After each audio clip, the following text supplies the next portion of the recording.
अपने digital YouTube platform success exam में मैं राज आज आपको पॉलिटिकल साइंस की क्लास लूँगा। तो दोस्तों, वैसे आपने बहुत से यूट्यूब पर बहुत टीचर हैं जिनके आपने पॉलिटिकल साइंस की क्लास ली है। तो आज वैसे मैं आज आपको पॉलिटिकल साइंस की एक छोटी सी क्लास लूँगा जिसमें आपको मैं कुछ नई बातें जो आपको सीखने को मिलेगी मेरी क्लास में। आप जैसे एग्ज़ाम आता है तब आप यूट्यूब पर पर्सन बैंक सर्च करते हो, कुछ भी सर्च करते हो, तो आपको कुछ न कुछ टीचर में आपको इम्प्रूव नया सीखने को मिलता है। उसी प्रकार आज आपको मेरी क्लास में कुछ नया सीखने को मिलेगा। तो आज पॉलिटिकल की साइंस की जो ये क्लास है, पॉलिटिकल साइंस की क्लास, तो उस पॉलिटिकल साइंस की क्लास के अंदर मैं आज आपको अनुच्छेद के बारे में बताऊँगा। वैसे आपको पता है कि हर कोई भी एग्ज़ाम हो, जैसे एसआई, ग्राम सेवक, पटवारी, वनपाल, वन रक्षक, जो भी एग्ज़ाम हो, उनमें 4-5 प्रश्न अनुच्छेद के बारे में आते हैं, जहाँ से पूछा जाता है कि अनुच्छेदों के बारे में कुछ पूछा जाता है, कोई प्रश्न आता है तो अनुच्छेद के बारे में उसमें पूछ लिया जाता है।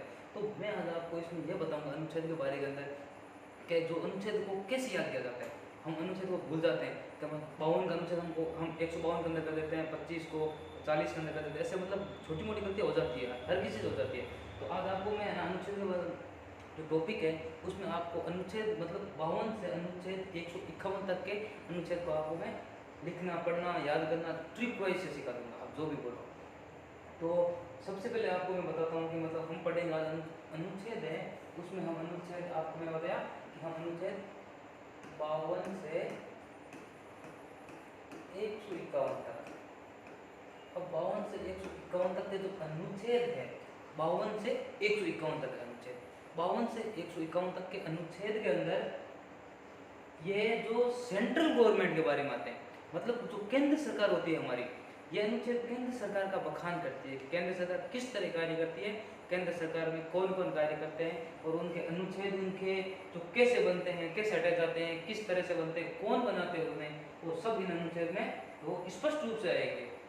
तो वैसे मैं आपको बताऊं कि सेंट्रल गवर्नमेंट होती है, जो केंद्र सरकार होती है, तो केंद्र सरकार के अंदर हम जैसे देख रहे हैं, हमें पता है कि केंद्र सरकार होती है, उसमें प्रधानमंत्री आता है,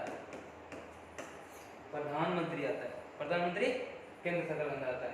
और क्या आता है, राष्ट्रपति केंद्र सरकार के अंदर, और ये संसद आती है। और इसके अलावा हम देख सकते हैं कि ये एमएलए होते हैं, एमएलए क्या है ये, सॉरी, संसद के अंदर ये जो लोकसभा होती है, राज्यसभा, ये सब सेंट्रल गवर्नमेंट के अंदर आती है। तो सेंट्रल गवर्नमेंट के अंदर मैं आज आपको ऐसे क्रम वाइज से याद करा दूंगा कि आप कभी भी भूल नहीं पाओगे।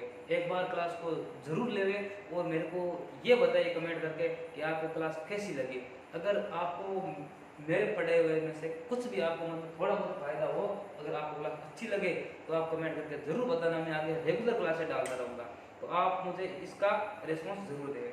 तो आज की क्लास में शुरू करता हूँ कि आज हम पढ़ेंगे अनुच्छेद 52 से 151 में सबसे पहले हम आज पढ़ेंगे राष्ट्रपति। क्या पढ़ेंगे, राष्ट्रपति। अब देखो जैसे छोटा मोटा एग्जाम होता है, पटवारी, वनपाल, वन रक्षक, उनमें सबसे ज्यादा क्वेश्चन आते हैं वो इसी के आते हैं, राष्ट्रपति के अनुच्छेद पूछ दिए जाते हैं, कभी वो प्रधानमंत्री, राष्ट्रपति के महाभियोग से, शपथ से, कुछ ये कॉमन होते हैं जो ज़्यादा पूछे जाते हैं। तो मैं आपको बताऊं कि राष्ट्रपति के जो अनुच्छेद है ना, वो राष्ट्रपति के अनुच्छेद नंबर 52 से 61 तक है, 61 तक के अनुच्छेद राष्ट्रपति के अनुच्छेद होते हैं। अब राष्ट्रपति के अनुच्छेद होते हैं ना, उनमें मैं आपको एक छोटी सी तरीका बताऊँ आपको याद करने का, छोटा सा तरीका, ताकि आपको आसानी से याद हो जाए। राष्ट्रपति याद करने के लिए आप बताऊँ मैं आपको सबसे पहले, देखो राष्ट्रपति आपको तो याद नहीं हो, प्रॉब्लम आए तो आप ये करना, राष्ट्रपति याद करने के लिए पक्कानी कोका द्वयोदशम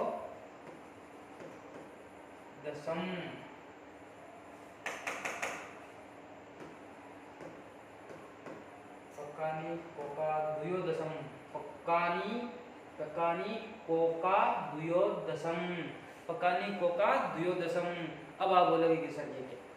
तो देखो मैंने क्या बताया आपको कि आपको याद कराना, ट्रिक याद कराने की।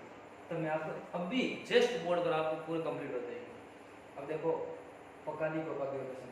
अब मैं आपको ये बताऊं, इसमें देखो पे का नी पक्कानी पक्कानी कोका द्वयोदशम।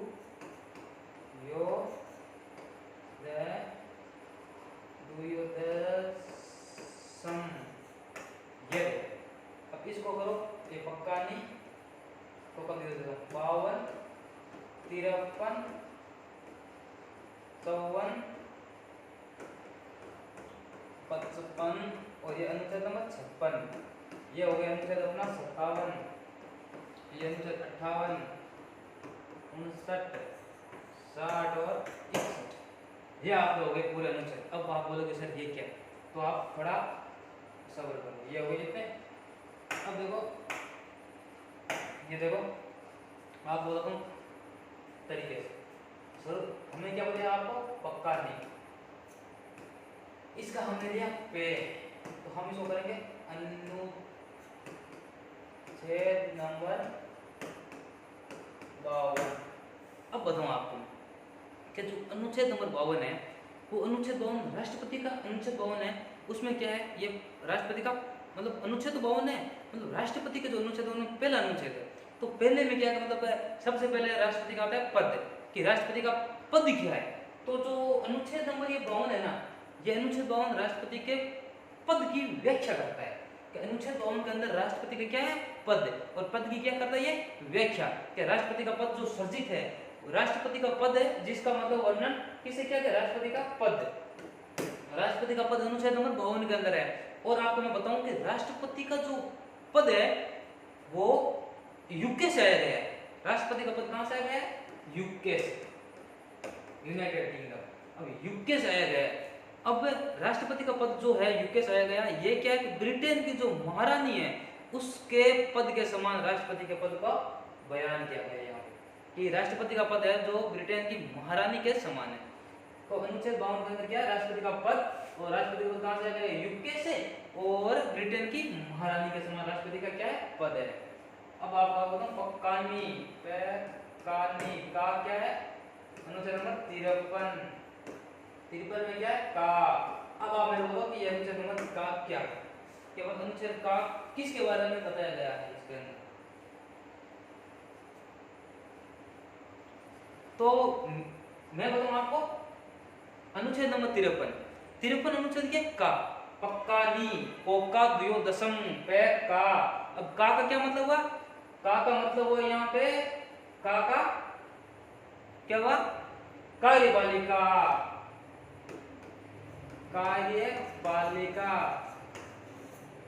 कार्यपालिका की शक्तियां।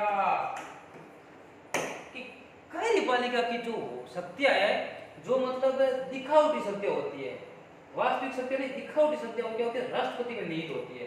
किसमें होती है? राष्ट्रपति में। कि मतलब राष्ट्रपति के पास संपूर्ण शक्ति होती है कार्यपालिका की।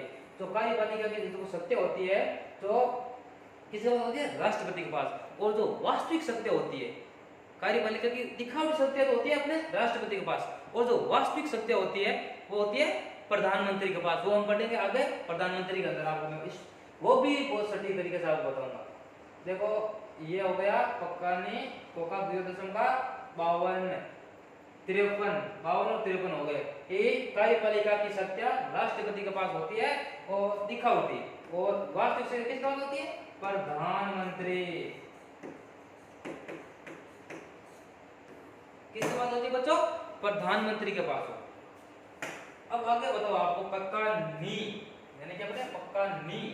अब नी से क्या बनेगा आप बताओ। ये अनुच्छेद नंबर 54 है, अनुच्छेद नंबर 54 नी।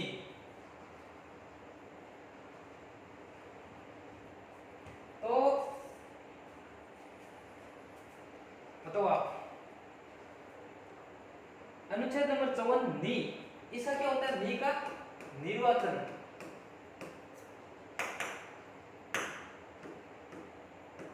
क्या होगा निर्वाचन किसका, राष्ट्रपति का। हम राष्ट्रपति पढ़ रहे हैं तो राष्ट्रपति का निर्वाचन करेंगे, प्रधानमंत्री का थोड़ी ना कराएंगे कि राष्ट्रपति का क्या है कि ये निर्वाचन। अनुच्छेद नंबर 54 है ना, ये 54 में क्या होता है निर्वाचन, किसका निर्वाचन, राष्ट्रपति का निर्वाचन। अब आप बोलो राष्ट्रपति का निर्वाचन मतलब कौन करता है, कैसे होता है। तो इसके मतलब मुख्य होते हैं ना राष्ट्रपति निर्वाचन के लिए, तो इसमें होते हैं निर्वाचन आयोग। देखो मैं बताता हूं आपको, ये हो गया, एक मिनट, ये हो गया निर्वाचन आयोग, और क्या हो गया निर्वाचन मंडल। ये हो गया निर्वाचन आयोग और निर्वाचन मंडल। तो ये जो निर्वाचन आयोग है और ये जो निर्वाचन मंडल है, ये क्या करते हैं, राष्ट्रपति का मतलब निर्वाचन करते हैं। राष्ट्रपति का क्या करते हैं, निर्वाचन करते हैं। तो बताओ आगे आप और क्या होता है इसके अंदर।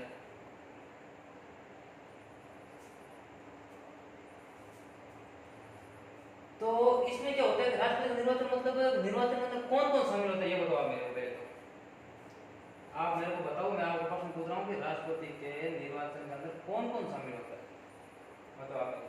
राष्ट्रपति का जो मतलब निर्वाचन होता है ना, उसके अंदर मतलब शामिल जो होते हैं लोग, उन्हें मतलब कौन कौन से मतलब आयोग होते हैं, ये बताओ मेरे को। इसमें ना मतलब जो मैं बताता हूँ आपको, एक मिनट, ये होता है एक नंबर मतलब इसमें शामिल होते हैं, पहले होते हैं लोकसभा के लोग, लोकसभा, और 2 नंबर कौन होते हैं इसमें शामिल, राज्य सभा, और कौन होते हैं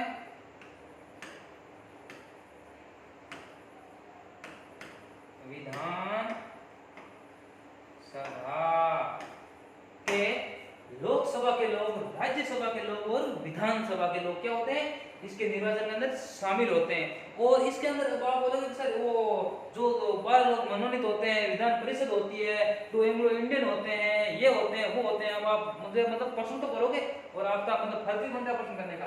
तो आपको ये बताऊं कि ये जो 2 एंग्लो इंडियन होते हैं, 2 एंग्लो इंडियन होते हैं ना, और 12 लोग जो राष्ट्रपति मनोनीत करता है, 12, वो 12 लोग, और ये जो ये होता है ये कभी भी निर्वाचन नहीं करते। क्यों नहीं करते, मतलब ये 2 लोग क्यों नहीं करते, जबकि ये राज्यसभा और लोकसभा के अंदर ही होते हैं, फिर भी ये इसलिए नहीं करते हैं कि इनको राष्ट्रपति खुद बुलाता है, और फिर जब राष्ट्रपति खुद दोबारा चुनाव लड़ेगा, बोलेगा कि मैंने आपको बुलाया है, यहाँ पर मनोनीत किया मैंने आपको 12 लोगों को, आप मेरे को वोट दो, ये होता है। तो इसलिए इनका चुनाव कभी भी नहीं होता है, ये चुनाव में भाग नहीं लेते हैं। तो इनको आप करो कैंसिल, ये भाग नहीं लेते हैं। भाग कौन लेते हैं इसके अंदर, ये कहते हैं लोकसभा के लोग, राज्यसभा के लोग और विधानसभा के लोग। और रही बात विधान परिषद, इसकी विधान या परिषद, तो विधान परिषद भाग क्यों नहीं लेती है, आप मेरे को बताओ। तो विधान परिषद भाग इसलिए नहीं लेती है कि ये संपूर्ण भारत के संपूर्ण राज्यों के अंदर क्या विधान परिषद नहीं है, भारत के संपूर्ण राज्यों के अंदर विधान परिषद क्या है, नहीं है, इसलिए ये भाग नहीं लेती है।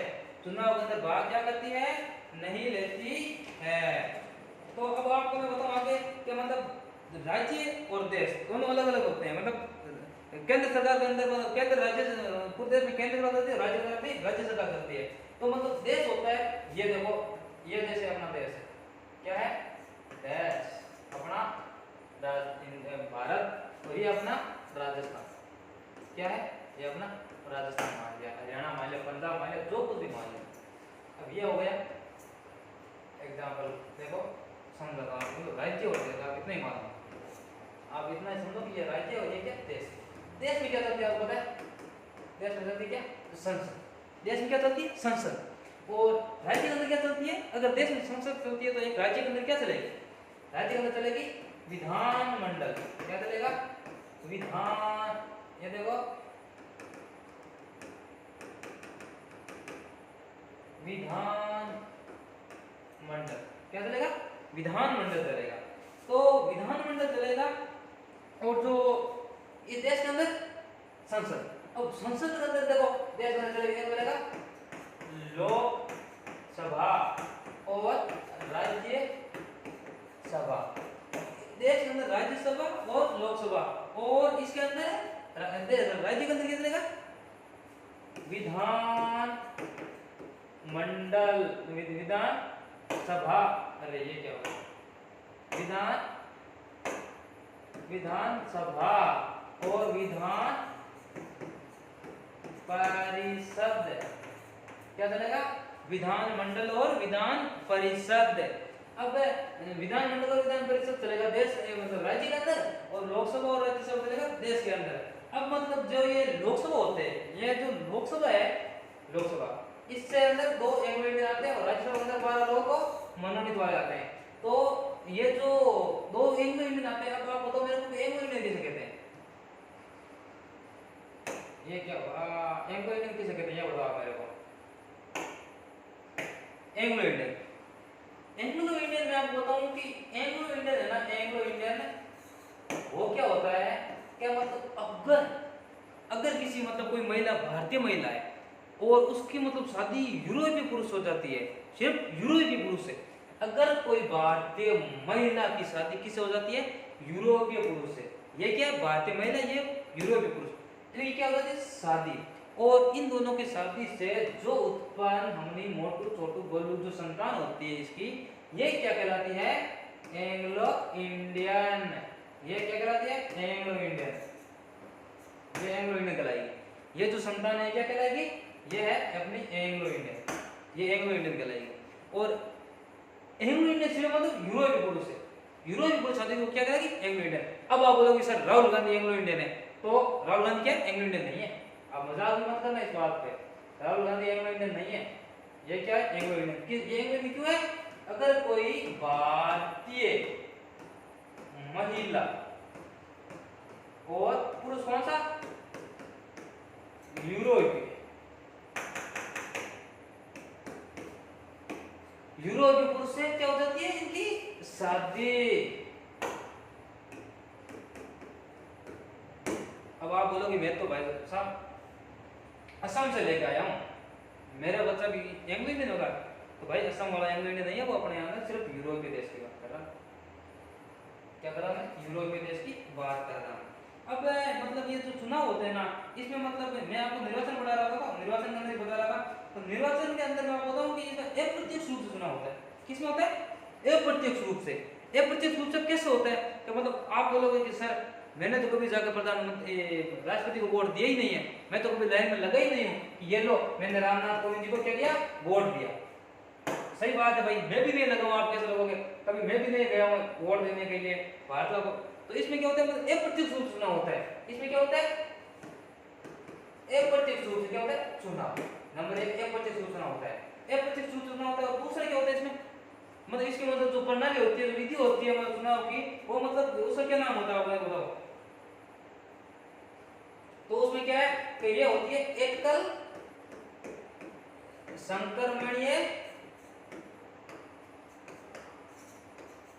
आनुपातिक, एकल संक्रमणीय आनुपातिक प्रणाली, मत प्रणाली, मत प्रणाली, एकल संक्रमणीय आनुपातिक मत प्रणाली। अब इसमें क्या होता है कि मतलब जो आनुपातिक मत होता है, जो अनुपात के अंदर आता है, वो इसको क्या कहते हैं? एकल संक्रमणीय आनुपातिक मत प्रणाली। क्या आपने कभी सोचा है? क्या आपने कभी कहीं पढ़ा है? क्या आपने कभी कहीं देखा है कि राष्ट्रपति का चुनाव किस तरह होता है? आपने ये जरूर पढ़ा है कि अप्रत्यक्ष रूप से होता है, आपने ये जरूर पढ़ा है कि एकल संक्रमणीय आनुपातिक मत प्रणाली से होता है। क्या आपने कभी देखा है? क्या कभी आपने पढ़ा है या कभी आपको किसी ने बताया कि इसकी वोटिंग कैसे होती है, कि मतलब किस तरह से वोट देते हैं? मतलब जैसे आपने सुना कि रामनाथ कोविंद जी 8 लाख वोटों से विजय हो गए, हमारे राष्ट्रपति 8 लाख वोटों से विजय हो गए। अब आप सोचोगे कि सर 8 लाख वोट आए कैसे? मतलब 8 लाख वोट आए कैसे? आपकी बात भी सही है कि 8 लाख वोट कैसे आए? जब इसका वोट जनता नहीं देती है। इसका वोट कौन देता है? लोकसभा, राज्यसभा और विधानसभा के लोग देते हैं, फिर भी इनका मतलब कितना हो जाएगा, 1000, 2000, 5000, 10,000, लेकिन जो जीत हुई वो विजय 8 लाख वोटों से कैसे हो गई? आपका प्रश्न भी बिल्कुल सही है कि जब ये जनता वोट भी नहीं देती है तो 8 लाख वोटों से जीत हुई कैसे? आपका प्रश्न बिल्कुल सही है दोस्तों। तो मैं आपको इसका बताऊंगा कि इसकी वोट जीत हुई कैसे। इसमें क्या होता है कि मतलब जैसे ये ए उम्मीदवार है, ये अपना बी उम्मीदवार है, ये अपना सी उम्मीदवार है राष्ट्रपति के चुनाव के अंदर। ये अपना ए उम्मीदवार, बी उम्मीदवार और सी उम्मीदवार, तो तीनों उम्मीदवार क्या कर रहे हैं? चुनाव लड़ रहे हैं। किसका? राष्ट्रपति। राष्ट्रपति क्या कर रही है? ये लड़ रहे हैं चुनाव। तो राष्ट्रपति के चुनाव के अंदर ये जो लड़ रहे हैं, इनको मत कैसे मिलेगा? ऐसा थोड़ी ना कि विधानसभा का जो बंदा आया बोला कि मैं इसको दूंगा, 1 नंबर इसको दूंगा, 1 नंबर टोटल वोट देके इसको 4, इसको 10, इसको 12, इसको 16, ये 16 मिला, इसको 10 मिला, ये कैसे हो गया? ये 4 वोट ज्यादा हो गया, ये जीत गया। ये कभी नहीं होता इसका ये कभी नहीं होता है। इसका वोट आएगा, मैं आपको बताऊं इसका वोट कैसे आएगा। इसका वोट आएगा कि मतलब वोटिंग आई, इसने बोला भाई सर मैं इसको 1 नंबर पर रखूंगा, इसको 2 नंबर पर रखूंगा, इसको 3 नंबर पर पसंद करूंगा, कि इसको 1 नंबर पर पसंद करूंगा एक उम्मीदवार को, बी को 2 नंबर पर पसंद करूंगा, सी को 3 नंबर पर पसंद करूंगा। फिर उम्मीदवार नंबर आया 2, उम्मीदवार नंबर वोटर आया 2 नंबर का, उसने कहा इसको तो मैं 2 नंबर पर पसंद करूंगा रखना, ये मेरे को अच्छा लगता है, इसका कार्यशैली लगती है, इसकी सोचने की शैली मैंने देखी, इसका कार्य क्षमता देखी मैंने पहले कहीं, इसका ये मेरे को अच्छा लगा, इसको 2 पर, ये तो मेरे को अच्छा नहीं लगा, इसको मैं 3 नंबर पर पसंद करूंगा। फिर एक और आया वोटर अपना और बोला कि मैं इसको करूंगा 3 नंबर पर पसंद, इसको करूंगा 2 पर, इसको करूंगा 1 पर। फिर एक और बोले, उसने बोला कि जी नहीं ये मेरे को पसंद है 1 पर, ये पसंद है 3 पर, ये पसंद है 2 पर। फिर एक को वोटिंग करवाई, उसने कहा जी नहीं ये पसंद है 3 पर, ये पसंद है 2 पर, ये पसंद है 1 पर। फिर इसका निकाला पूरे का क्या रिजल्ट। अब पूरे का रिजल्ट निकाला तो कहा इसको 1 नंबर पर 1 पसंद करते हैं, 2 पसंद करते हैं, टोटल 2 लोग पसंद करते हैं इसको 1 नंबर पर रखने के लिए। और जो उम्मीदवार नंबर कौन सा? बी को चेक करते हैं तो बोलते हैं इसको 1 लोग पसंद करते हैं सीट नंबर 1 के लिए, और सी को करते हैं 2 लोग पसंद, सी को 2 लोग करते हैं क्या करते हैं पसंद नंबर 1 सीट पर। तो ये तो हो गया कैंसिल अपना, ये हो गया 2, ये हो गया 2। तो ये क्या हुआ दोस्तों, देखो मैं आपको बताता हूं, ये हुआ चुनाव का प्रथम चरण। क्या होगा? चुनाव का प्रथम चरण।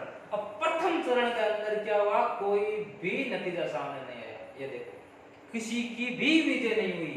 तो इसके लिए क्या करेंगे, व्यवस्था चुनाव की द्वितीय चरण की। तो द्वितीय चरण के अंदर क्या करेंगे कि 2 नंबर पर इसको करते हैं कितने पसंद, 1 करता है भाई साहब, इसको 2 नंबर पर 1, इसको 2 नंबर पर कर गिने लेंगे, इसको करेगा 2 नंबर पर 1%। फिर हुआ इसमें फिर इसका चलेगा 3 नंबर का, तो 3 नंबर पर इसको करेंगे 2%, ये नहीं सॉरी ये 1 ये 2, हाँ सही है। फिर इसको करेंगे 3 नंबर पर पसंद, तो 3 नंबर पर इनको क्या करेंगे पसंद, 3 नंबर इनको करेंगे 1 2 और इनको करेंगे 1 2, फिर इनका आया 2 और फिर इनका ये हो गया। इसमें कोई भी नतीजा नहीं निकलता है। तब इसमें क्या करते हैं, अंतिम रूप से फिर उसको चुनाव होता है ना, तब इसमें क्या होता है, वोटिंग करते हैं, ये ए बी और सी हो। इसमें क्या तृतीय चरण, चतुर्थ चरण, पंचम चरण, 6 चरण ऐसे हो जाता है। लेकिन आपको बताऊं भारत के अंदर आज तक द्वितीय चरण के अलावा कोई भी चरण नहीं हुआ है, और द्वितीय चरण भी सिर्फ एक बार हुआ है। किसके लिए हुआ वो भी मेरे को बता देना, मैं आगे आपको बताऊंगा कि मतलब ये कैंडिडेट इसको 1 दिया, इसको 2, इसको 3, इसको 3, इसको 2, इसको 1, इसको 2, इसको 1, इसको नहीं, इसको 3 और इसको 2, ये हो गया। इसमें क्या है देखो 1 मिनट,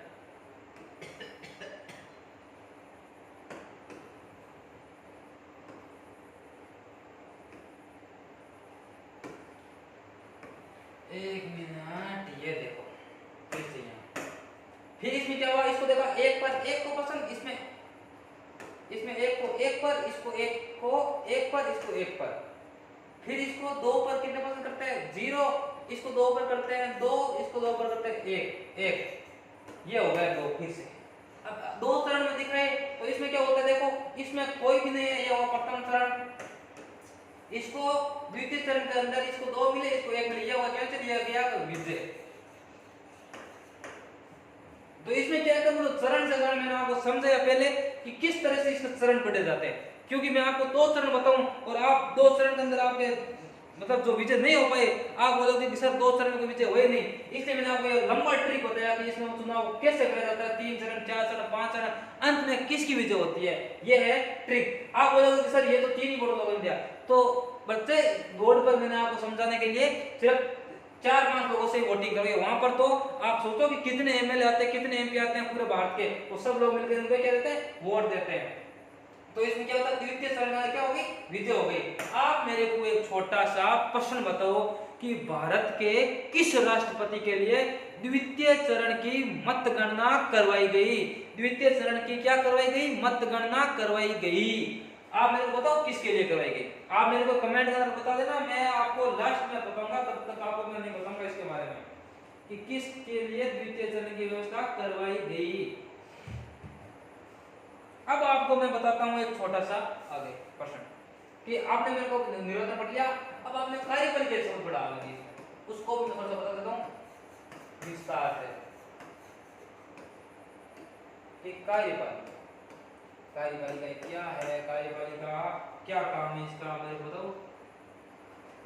अब आप बताओ इसको क्या कहते हैं, पता है आपको, एग्जीक्यूट, क्या कहते हैं, एग्जीक्यूट, एग्जीक्यूट। अब कार्य करने वाले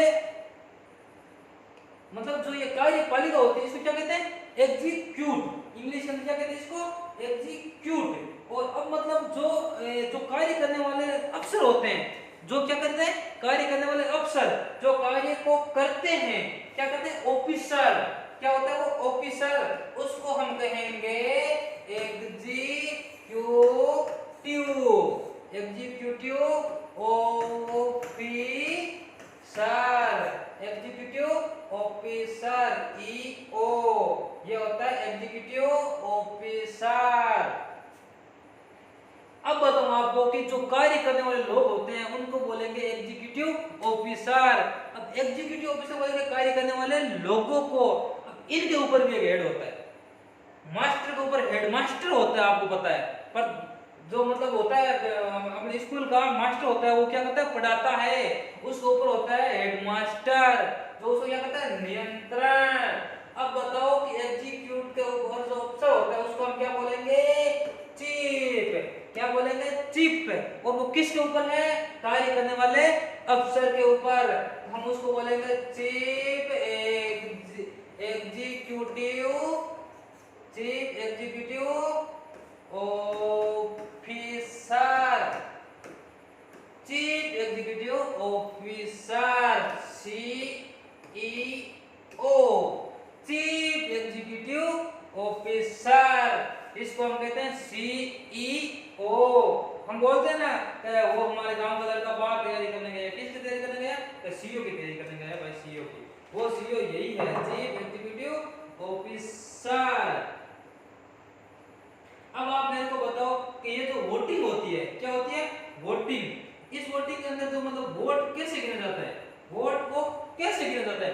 अब मतलब जो विधानसभा होती है, क्या होती है, विधानसभा, और विधानसभा के अंदर जो वोटिंग होती है, मतलब जो ये प्रधानमंत्री वोटिंग होती है विधानसभा के लोगों की, उसके अंदर जो एक वोट होता है एमएलए का, देखो मैं आपको बता रहा हूं, एमएलए का एक वोट कैसे ज्ञात किया जाता है। मतलब जब एक एमएलए जाकर बोलेगा कि ये लो भाई साहब मैंने वोट दे दिया आपको, अब उस वोट की क्या कीमत हुई, ऐसे थोड़ी ना एक वोट दे और एक वोट गिने गए, ना जी ना, कभी नहीं होता है। इसका होता है कि मतलब जिस राज्य का वो है उस राज्य की जनसंख्या, उस राज्य की जनसंख्या बट्टा कुल एमएलए इनटू 1000। ये क्या इसका सूत्र, किसका, एमएलए के, एक एमएलए की वोटिंग याद करने का क्या है ये सूत्र। अब आपको बताऊं, जैसे आपको एग्जांपल कर लेके दिखाऊं, राजस्थान मान लो, यूपी मान लो, बिहार, मैं आपको एग्जांपल देता हूं कि मतलब अगर कोई राज्य की जनसंख्या है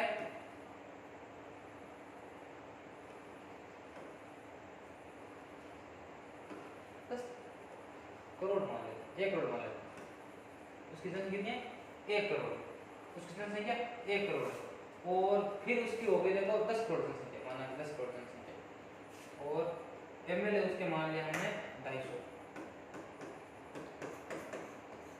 ये देखो 250 एमएलए और एक 10 करोड़, मतलब 10 करोड़ जनसंख्या मान ली, कोई दिक्कत नहीं है। तो उसको कैसे याद करेंगे कि 10 करोड़ जनसंख्या है मतलब राज्य की, और ये क्या है उसके एमएलए, और इनटू में 1000 जो सूत्र में दे रहे थे हमने वैसे का वैसा उठा के पटक दिया। 3 जीरो से अपन 3 जीरो को हटा देंगे, और इस जीरो से हम इस जीरो को हटा देंगे, और 25 चौके और 100 कर देंगे, और ये इसको लगा देंगे 4, ये हो गई 400। फिर से देख लो, 3 जीरो से 3 जीरो से अपने 3 जीरो कैंसिल, 1 जीरो से 1 जीरो कैंसिल, 25 25 चौके 100, ये हो गए 4, ये बच गए 2 जीरो, तो हो गए अपने 400 वोट। 400 वोट किसके हुए, अपने एक एमएलए के हो गए। एक एमएलए के कितने वोट हुए, 400 वोट। अब आपको बताऊं टोटल एमएलए अपने कितने थे, 250, एक एमएलए बराबर 400, तो 4 जीरो 25 चौके 100, ये हो गए देखो, ये हो गए अपने 25 चौके 100, जीरो एक इधर एक इधर एक इधर, इकाई इकाई सेरा हजार इधर लाख, कितने हो गए 1 लाख। 1 लाख कितने हुए, ये हो गए अपने 1 लाख हुए टोटल 250 एमएलए की क्या हो गई टोटल वोटिंग हो गई 1 लाख। 1 लाख हो गई टोटल वोटिंग, मतलब जो टोटल एमएलए थे उनके वोटर की हो गई 1 लाख वोटिंग। अब आप बताओ मेरे को कि जो एमपी होता है, ये तो अपने करा दी एमएलए की, और ये होता है अपना एमपी। एक एमपी बराबर कुल अपने जो ज्ञात किए एमएलए की वोटिंग बट्टा कुल एमपी की टोटल एमएलए के वोट बट्टा एमपी की संख्या। कुल एमपी कितने हैं, टोटल एमपी के वोट, एमएलए के वोट बट्टा टोटल एमपी बराबर एक एमएलए की आ गई, एक एमएलए फिर उसकी वोटिंग इनटू कुल एमएलए बराबर बराबर जितने एमएलए उनकी टोटल एमएलए की वोटिंग काउंटिंग हो जाएगी। फिर आपको मैं बता दूं कि जब राष्ट्रपति निर्वाचन मतलब होता है, तब जो राष्ट्रपति उसको 15,000 रुपए क्या दी जाती है, वो क्या देता है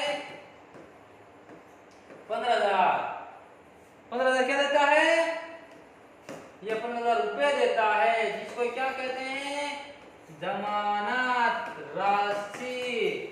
जमानत क्या होती है, राशि। अब जमानत जो राशि है उसको, और उसका एक नियम है, अगर फुल वोट का 1/6 वोट अगर राष्ट्रपति प्राप्त नहीं करता है, राष्ट्रपति क्या करता है प्राप्त नहीं करता है, तो उसकी जमानत को जब्त कर लिया जाता है। दोस्तों क्या कर लिया जाता है, जब्त कर लिया जाता है। अब आप बोलोगे कि सर 15,000 रुपए जब्त कर लिया, वो तो इतना बड़ा राष्ट्रपति का चुनाव लड़ रहा है, इतना बड़ा वो आदमी है, तो उसको 15,000 रुपए से क्या नुकसान हुआ, तो उसका नुकसान ये हुआ कि मारवाड़ी के अंदर बोलते हैं ना क्या भाई जी उसकी तो नाक बढ़ गई। आप बोला नहीं क्या भाई जी नाक बढ़ गई, बाई हुआ, बाई हुआ, मतलब इसका क्या बोलते हैं कि इतना बड़ा चुनाव लड़ने के लिए आया, 1/6 वोट नहीं मिले, उसकी तो जमानत ही जब्त हो गई। हम कभी कभी न्यूज में सुनते हैं कि उसकी तो जमानत ही जब्त हो गई, फिर लोग हंसते हैं कि उसकी वो तो चुनाव लड़ने आया था, उसकी तो जमानत ही जब्त हो गई, वो तो चुनाव लड़ने का सोच रहा था, राष्ट्रपति बनने की सोच रहा था, वोट तो दूर जीत तो दूर, उसकी जमानत ही नहीं मिली उसको, हम सुनते हैं। तो वही होता है 1/6 वोट नहीं मिलने पर जमानत उसकी जब्त कर ली जाती है। और हम पढ़ेंगे आगे अनुच्छेद, मतलब हमने पढ़ लिया पक्का नी 52 53 54, 52 53 54 पढ़ लिया। देखो वापस बता रहा हूं, पक्का नी पढ़ लिया हमने पकानी। ये अनुच्छेद पड़ा 52, ये पड़ा 53, ये पड़ा 54। हो गया कंप्लीट। अब आपको मैं बताऊं आगे अनुच्छेद नंबर 55, पकानी कोका। आगे बढ़ाऊंगा कोका। ये हो गया 55, ये हो गया 56। अब मेरे को बताओ कि इससे क्या हो सकता है। तो इसमें क्या है कि पकानी कोका द्वयोदशम, पकानी कोका द्वयोदशम।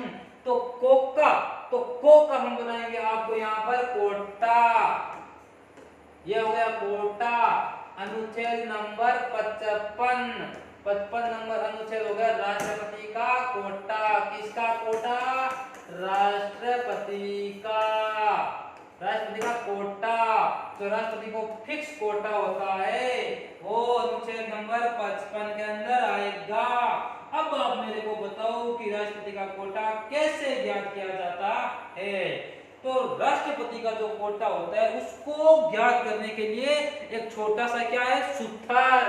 उसको सूत्र ये है कि जो अपन को कुल वोट मिले, कुल वोट मिले उसके अंदर कुल उम्मीदवार, उम्मीदवार टोटल वोट बटा कुल उम्मीदवार प्लस 1 इन और बराबर में पूरे में कर दो प्लस में 1 की टोटल वोट बटा टोटल उम्मीदवार प्लस 1 और पूरे के बाद लगा दो प्लस का 1।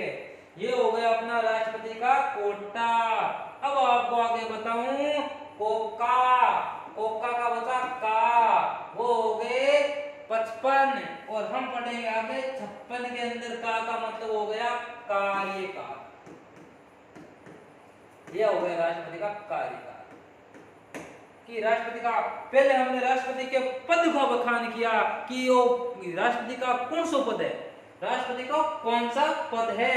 फिर राष्ट्रपति का हमने करवाया निर्वाचन, मतलब फिर उसका कार्यवाही का सत्या, फिर निर्वाचन हुआ, फिर उसका निर्वाचन हुआ, निर्वाचन होने के बाद उसका एमएलए की वोटिंग देखी, कैसे वोटिंग देते हैं, किस तरह से उसको वोट मिले, किसका वोट मिला, उसको कितने वोट मिले और उसको कहां-कहां से वोट मिले, किसका वोट मिला। अब आगे मैं आपको बताता हूं कि राष्ट्रपति का कोटा, वो कोटा किस तरह से ज्ञात किया था कि राष्ट्रपति का कोटा टोटल वोट कितने, टोटल वोट बटा कुल उम्मीदवार प्लस 1 और पूरे के आगे प्लस का लगा 1, उससे क्या निकला राष्ट्रपति का कोटा। और आगे का हम पढ़ेंगे कोटा के बाद में क्या हुआ, ये जो का है इसका हो गया कार्यकाल। 55 के बाद हम कार्यकाल को पढ़ेंगे, का नंबर अनुच्छेद नंबर 56, ये क्या है अनुच्छेद नंबर 56। अब पढ़ेंगे कार्यकाल कि राष्ट्रपति का कार्यकाल कितना होता है। तो राष्ट्रपति जिस दिन बनता है, जिस दिन राष्ट्रपति की शपथ होती है, उस दिन से राष्ट्रपति का कार्यकाल 5 वर्ष तक माना जाता है कि राष्ट्रपति का कार्यकाल 5 वर्ष तक होता है। उससे पहले भी कार्यकाल समाप्त हो सकता है, महाभियोग लाकर राष्ट्रपति को हटाया जा सकता है, राष्ट्रपति की मृत्यु हो सकती है या कुछ अदर रीजन भी हो सकते हैं जिससे राष्ट्रपति 5 वर्ष से पहले ही हट जाता है। तो आगे आप मेरे को बताओ इसके बाद कि राष्ट्रपति का कार्यकाल के बाद में अनुच्छेद नंबर 57, अनुच्छेद नंबर 57 यह पढ़ा कोका, पकानी कोका द्वयोदशम, ये हो गया द्वयोदशम। तो हम पढ़ेंगे दो, अनुच्छेद नंबर 57, अनुच्छेद नंबर 57, अनुच्छेद नंबर 57 पढ़ा दू, दू का हो गया दोबारा, क्या हो गया दोबारा, कि राष्ट्रपति को दोबारा भी बुलाया जा सकता है, उसको रिटर्न फिर से बुलाया जा सकता है कि आजा भाई आजा तू फिर से चुनाव कर, इसलिए राष्ट्रपति को दोबारा भी बुलाया जा सकता है। दोबारा बुलाए जाने का नियम अनुच्छेद नंबर 57 के अंदर स्पष्ट रूप से बताया गया है कि राष्ट्रपति को दोबारा से भी बुलाया जा सकता है। अनुच्छेद नंबर जो हमने पढ़ा वो अपना अनुच्छेद नंबर 57 जिसमें राष्ट्रपति को दोबारा भी बुलाया जा सकता है। आगे दूयो अनुच्छेद नंबर 58 हमने पढ़ा दूयो, तो दू तो हमने पढ़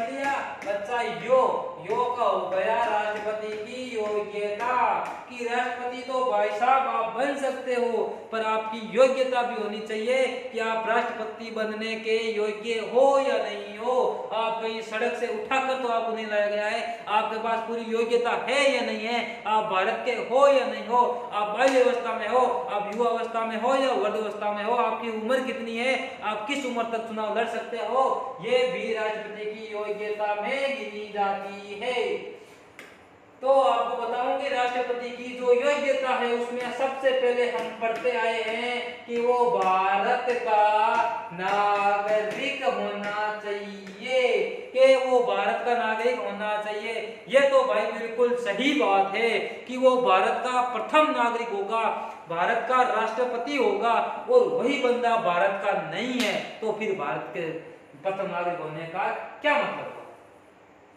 अगर वो बंदा भारत के प्रथम नागरिक के लिए, भारत के राष्ट्रपति के लिए, भारत का जो सब कुछ है, तो जल सेना, थल सेना, वायु सेना, जिसका सबका अध्यक्ष होता है राष्ट्रपति, उसका चुनाव लड़ने के लिए आया है, भारत के सभी संस्थाओं के जो ऊपर होता है उसका चुनाव लड़ने के लिए आया है, और वो बंदा जब भारत का ही नहीं है तो चुनाव क्या वो क्या लड़ेगा, मेरे को बताओ। इसलिए उसका सबसे पहली योग्यता होती है कि वो बंदा अपने भारत का होना चाहिए, और बंदा 18 साल का हो, 19 साल का हो, 17 साल का हो, 15 साल के अगर बंदे को हम राष्ट्रपति का चुनाव के लिए लड़ेंगे तो उसके दुनिया नहीं देखी हुई होती है, उसको किसी चीज की समझ नहीं होती है, उसको बोलेंगे इतना बड़ा वो राष्ट्रपति भवन देखेगा, संसद देखेगा, लोग देखेगा, तो वो ना तो वहां पर बोल पाएगा, ना समझ पाएगा, ना सोच पाएगा, ना देश के लिए कुछ कर पाएगा। इसके लिए इसकी योग्यता रखी जाती है कि ये बंदा, ये जो 35 वर्ष का होता है, ये क्या होता है कि 35 वर्ष का सब कुछ समझता है, सोचने की इसको क्षमता होती है, इसको पता है कि हमें क्या करना चाहिए, हम कहाँ हैं, क्यों हैं, कैसे हैं, किसके लिए खड़े हैं, क्यों खड़े हैं, हम कब आए, कब जाएंगे, सब इसको पता होता है। तो अब इसकी उम्र 35 वर्ष मानी जाती है, रखी गई है कि माना जाता है कि 35 वर्ष का व्यक्ति एक सोचने की, समझने की तो क्षमता रखता है, जिसके लिए वो इस चुनाव को लड़ सकता है। इसके अलावा इसके अंदर लोकसभा की योग्यता होनी चाहिए, लोकसभा की योग्यता होनी चाहिए, और इसके अलावा उसके पास 15,000 जमानत की राशि होनी चाहिए दोस्तों, राशि 15,000 जमानत की क्या होनी चाहिए, राशि होनी चाहिए। अब 15,000 जमानत की जो राशि है वो राष्ट्रपति की योग्यता होती है, और इसके अलावा, इन सब के अलावा इसके अंदर संसद के 50 प्रस्ताव और 50 अनुमोदक होने चाहिए। क्या होने चाहिए? 50 प्रस्ताव। अब आपको बता दूं आगे, ये क्या है अपनी, ये क्या अपनी प्यारी सी संसद, ये अपनी प्यारी सी संसद, और संसद से 50 होने चाहिए प्रस्ताव, और 50 होने चाहिए अपने अनुमोदक।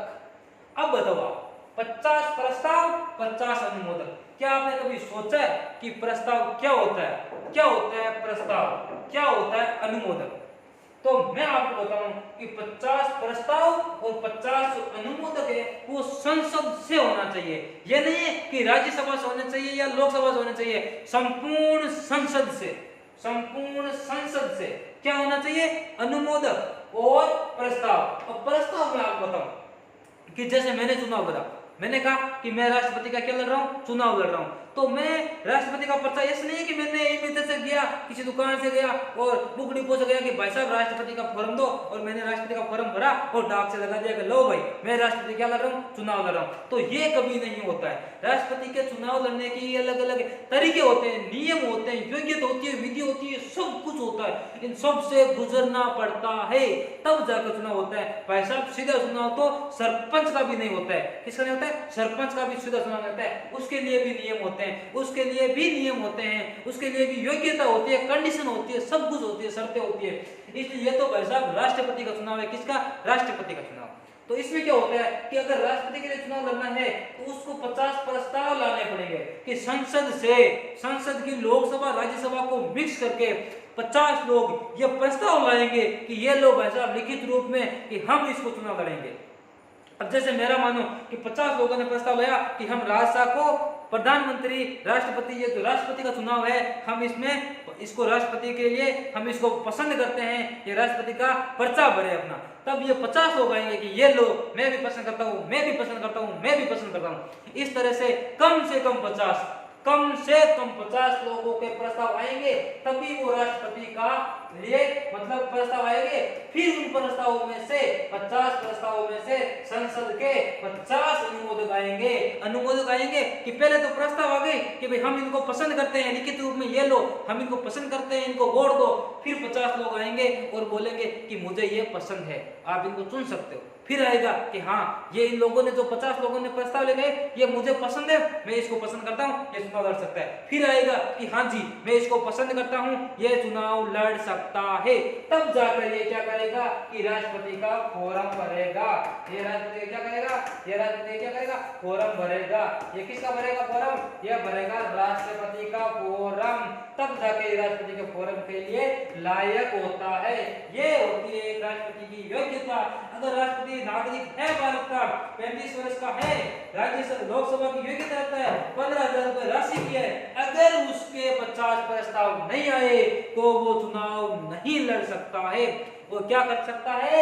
वो चुनाव को नहीं लड़ सकता है। इसलिए चुनाव लड़ने के लिए 50 प्रस्ताव और 50 अनुमोदक होने चाहिए। फिर मैंने आपको पढ़ाया कि दुयो, हम पढ़ाएंगे आगे दशम की पकानी कोका दुयो दशम पकानी पे पद का कार्यपालिका की शक्तियां, पे का नी निर्वाचन, पकानी को यानी कोटा, का यानी कार्यकाल, पकानी कोका दू यानी दोबारा बोला जा सकता है, दू यो यानी योग्यता, और दू यो दशम आगे आ गया दशम, दशा अपनी हो गई कंडीशन हो गई कि राष्ट्रपति की क्या कंडीशन होती है। अनुच्छेद नंबर अपना 59, अपने 58 तक पढ़ लिए, ये हो गया अनुच्छेद नंबर अपना 59 नंबर क्या हो गया अपना अनुच्छेद 59 नंबर अनुच्छेद के अंदर आ गई दशम से दे से बना दशा यानी कंडीशन। अब आपको मैं बता दूं कि क्या कंडीशन है राष्ट्रपति की चुनाव लड़ने की। कंडीशन भी होती है कि पहले तो वो क्या नहीं होना चाहिए, पागल नहीं होना चाहिए। ये तो बात बिल्कुल सही है। एक पागल व्यक्ति घर नहीं चला सकता है, दुकान नहीं चला सकता है, कोई संस्था नहीं चला सकता है, तो वो इतने बड़े देश को कैसे चलाएगा? इतने बड़े देश को वो कैसे चलाएगा? इसलिए इसकी शर्त है कि वो पागल नहीं होना चाहिए, मेंटली वो पागल नहीं होना चाहिए, उसका दिमाग बिल्कुल सही होना चाहिए। फिर उसका नंबर 2 होता है कि वो बंदा दिवालिया नहीं होना चाहिए।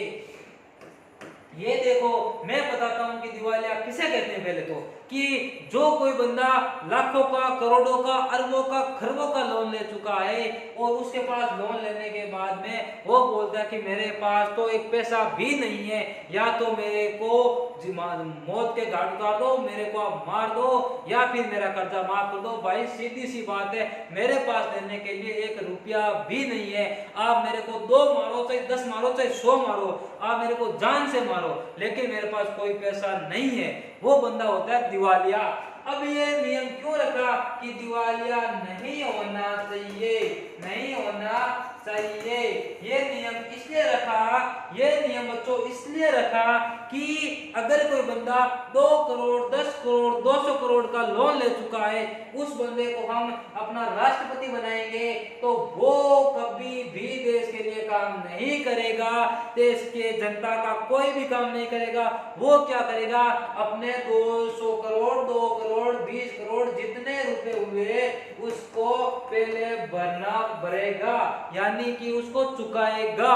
कि बजट आया, उसमें से उसने 5 करोड़ डाली अपनी जेब में, फिर आया 10 करोड़ डाले जेब में, 30 करोड़ डाले जेब में, ऐसे करके वो अपने 200 करोड़ के कर्जे को क्या करवाएगा, माफ करवा लेगा, वो कर्जे को चुका देगा और कर्जे से मुक्त हो जाएगा। इसलिए वो देश का कोई काम नहीं करेगा। इसलिए संविधान बनाने वालों ने, कानून बनाने वालों ने, नियम बनाने वालों ने इतना दिमाग लगाया कि पहले ही कर दिया कि दिवालिया वो नहीं होना चाहिए, पागल भी नहीं होना चाहिए। अगर वो राष्ट्रपति का चुनाव लड़ रहा है, राष्ट्रपति बनना चाहता है, तो ना तो पागल होना चाहिए, ना ही दिवालिया होना चाहिए।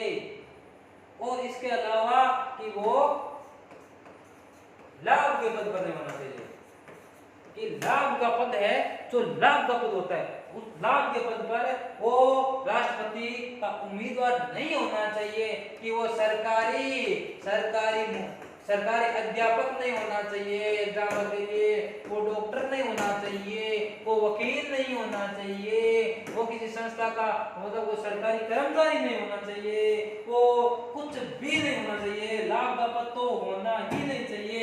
और एक बात बताऊं आपको, यहाँ पर ये स्पष्ट कहता है कि वो सरकारी पद पर नहीं होना चाहिए, लेकिन सरकार का राज्यपाल हो सकता है, वो राज्यपाल हो सकता है, वो मंत्री हो सकता है, वो कुछ भी हो सकता है। अगर कोई राज्यपाल, जैसे रामनाथ जी कोविंद, ये पहले राज्यपाल थे, फिर ये राष्ट्रपति बने, तो अपने राज्यपाल के पद को क्या कर दिया, त्याग कर दिया। कि पहले बोला कि जी नहीं, मैं तो राज्यपाल हूं, ये लो पर्चा भर दिया, अगर जीता तो राष्ट्रपति, नहीं जीता तो राज्यपाल, तो भाई हैं ही हम पहले से ही, क्या दिक्कत है। और देखो ये पर्चा भर सकता है। लेकिन अगर कोई बंदा डॉक्टर है, अगर कोई बंदा अध्यापक है, तो वो क्या करेगा, राष्ट्रपति का फॉर्म भरने के लिए पहले इसका क्या करेगा, त्याग करना पड़ेगा, उसको लाभ के पद का त्याग करना पड़ेगा, तब जाकर वो क्या करेगा, राष्ट्रपति का चुनाव लड़ सकता है। अगर कोई बंदा डॉक्टर है, वकील है, मास्टर है, पुलिस है, आर्मी है, जो भी कोई हो उसके अंदर है, तो वो पहले अपना पद को त्याग करो, फिर जाकर राष्ट्रपति का चुनाव लड़ो। अगर बंदा राष्ट्रपति के लिए योग्य है और बन गया तो वो राष्ट्रपति है, अगर नहीं बना तो ये जॉब तो आपको पहले छोड़नी है, फिर वो दिवालिया तो अपना हो जाएगा कि भाई नौकरी तो उसने पहले छोड़ दी, फिर उसने चुनाव लड़ा, इतना चुनाव लड़ा और फिर जाकर वो चुनाव हार गया, यहाँ से तो गया, यहाँ से भी वो चला गया, अब वो क्या हो गया, वो बंदा हो गया दिवालिया, और फिर तो वो कभी चुनाव लड़ ही नहीं सकता, क्योंकि नियम कहता है कि दिवालिया चुनाव नहीं लड़ सकता। तो मैं आपको बताऊं कि इसका मेरे कहने का मतलब ये हुआ कि अगर वो सरकारी पद पर है, लाभ के पद पर है, तो पहले लाभ के पद को त्याग करो, फिर जाकर कोई चुनाव लड़ो। अगर वो लाभ के पद पर है तो वो साथ में चुनाव नहीं लड़ सकता है।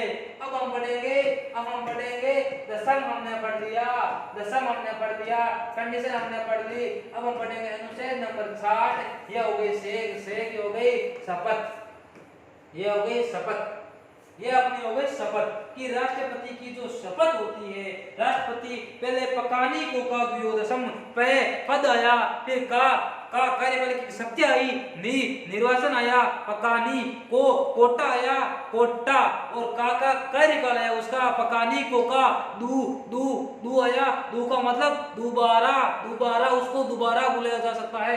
योग्यता आई, योग्यता राष्ट्रपति पढ़े मैंने, फिर आया दसम, की दशा हो गई, कंडीशन हो गई, से की शपथ आ गई, क्या आ गई, शपथ आ गई।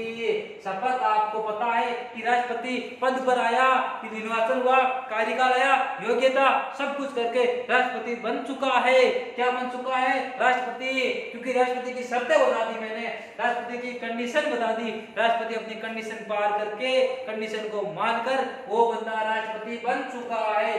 अब उस राष्ट्रपति को बनने के बाद उसको क्या दिलाई जाती है, शपथ दिलाई जाती है कि तुम शपथ लो कि तुम देश के लिए अपना संपूर्ण योगदान दोगे, देश के लिए आप सब कुछ करोगे। तो देश के लिए सब कुछ करेंगे, क्या दी जाती है, शपथ दी जाती है।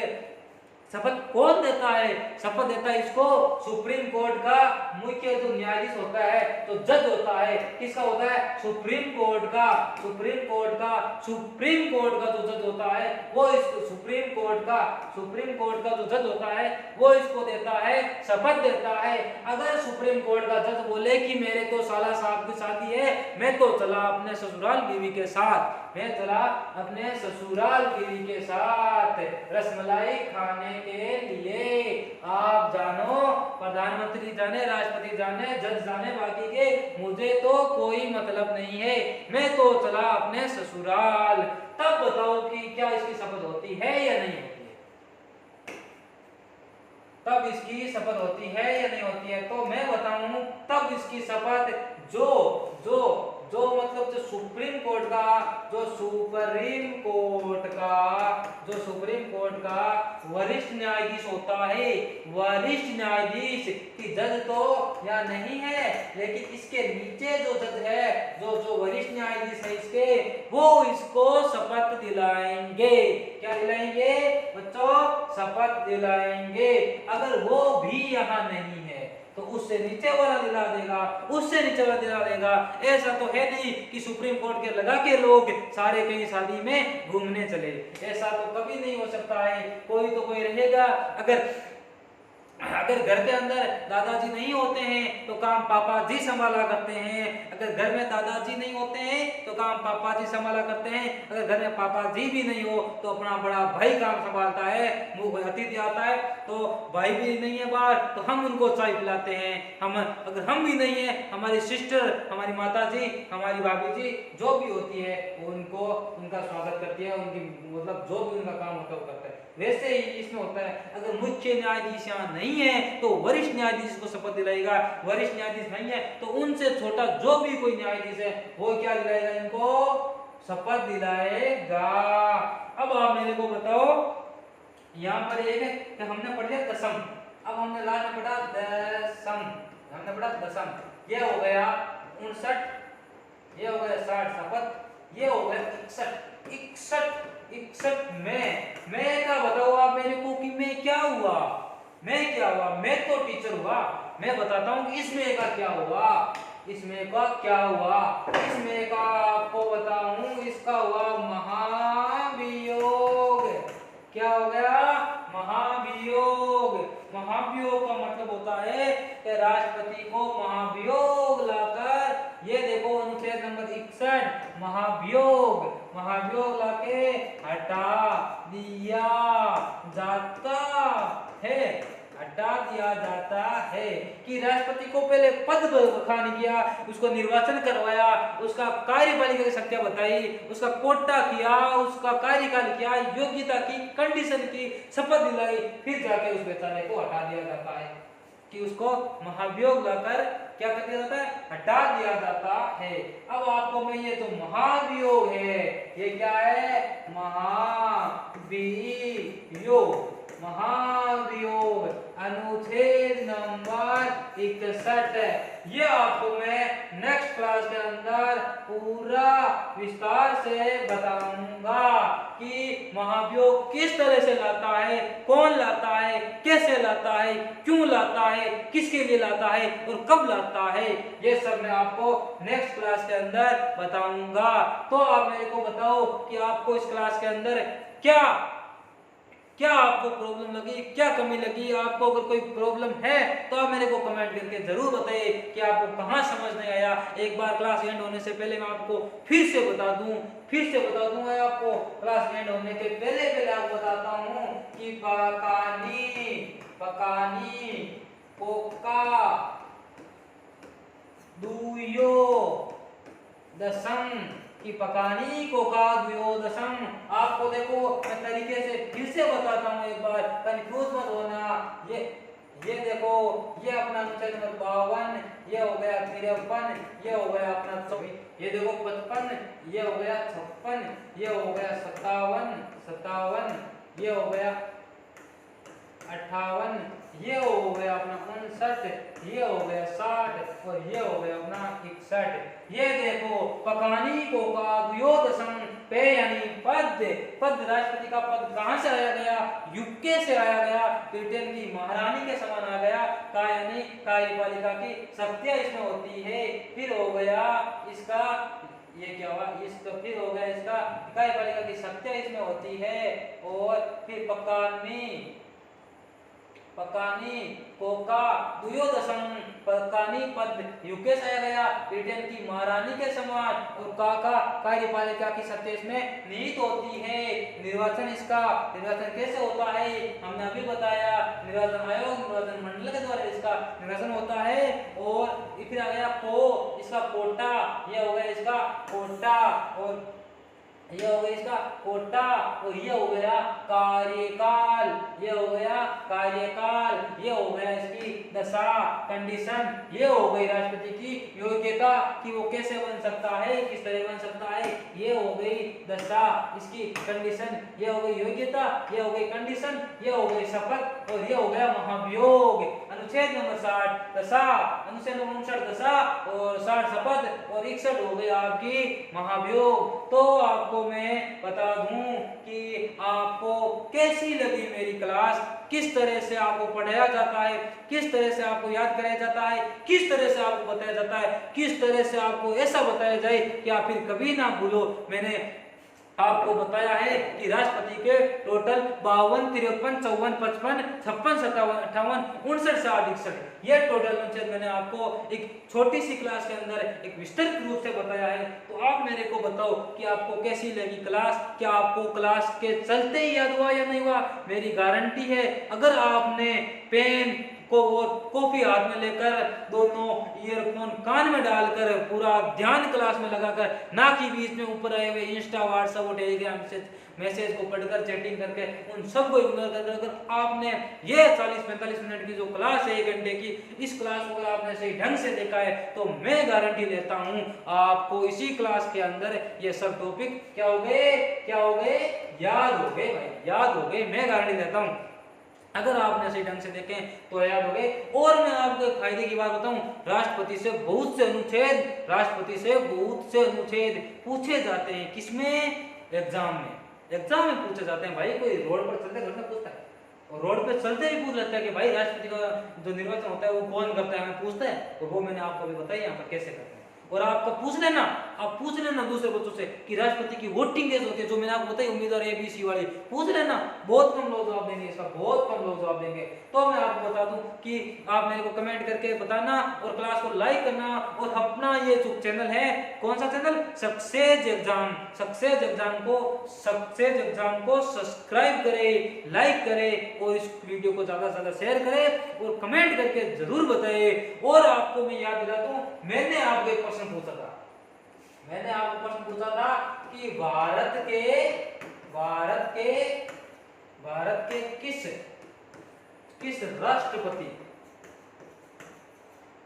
के किस राष्ट्रपति के लिए जो ये द्वितीय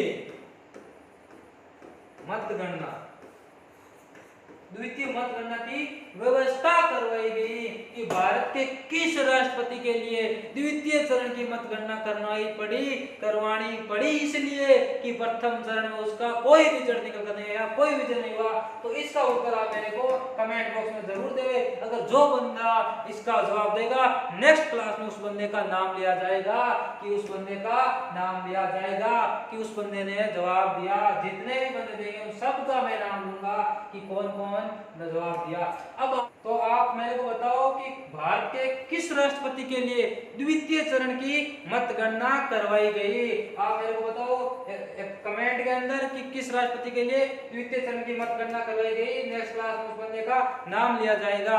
तो आप ऑनलाइन के साथ में ऑफलाइन क्लासेस, सक्सेस क्लास जो लोसर बालाजी कॉम्प्लेक्स के अंदर चल रही है, वहां पर आप ऑफलाइन क्लासेस भी ले सकते हो। वहां पर पटवारी, वनपाल, वन रक्षक, SSC, GD, MTS जितनी भी क्लास है फायर सेफ्टी की, सब कुछ चल रही है। और नीचे कमेंट बॉक्स के अंदर और आईडी के अंदर नंबर दिए रखे हैं, वहां पर आप बात भी कर सकते हो।